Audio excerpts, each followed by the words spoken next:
Asante sana Mheshimiwa Chance. Tumsifu Yesu Kristo. Daima na milele.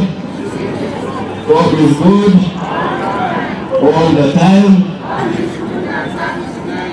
Asante sana. His Lordship Bishop, waumini wote ambao wamekuja siku ya leo, kwanza kabisa nataka kuwashukuru kwa kutukaribisha huku Kisii.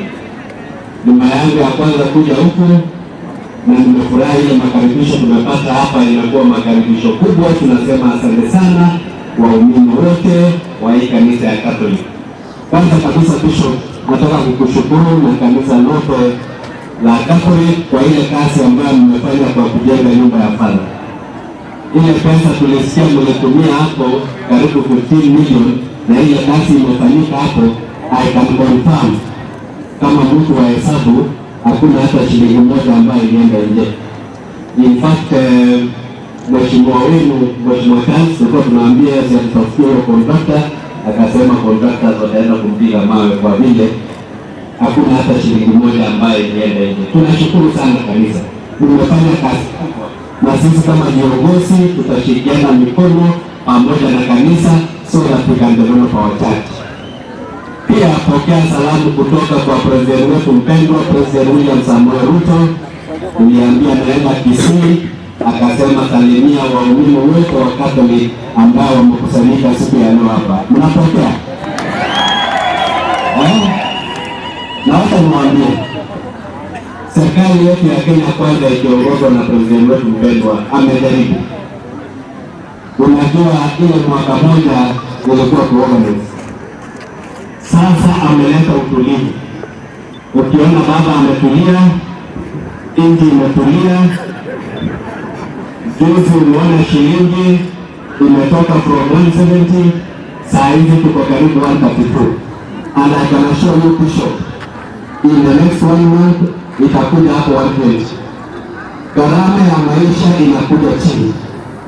Sasa tukiongea, jana mlisikia mafuta imeteremka. Unajua kusikia kwenye hii kitu inateremka ni maajabu.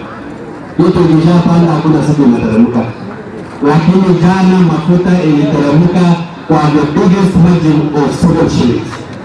And I can assure you, as the president is fixing the economy, mafuta itazidi kuteremka, na mafuta ikishateremka, then bei na gharama ya maisha itakuja chini so that all our people can afford. Chenye tunataka kuwaomba uongozi wote, tukuje serikali yetu tukufu. Let us support our government. I can assure you it will deliver, and once it delivers in 2027 hata hakuna kuomba kura. Tutakuja tu kuconfirm William Samoei Ruto kama president wetu from 2027 mpaka 2032.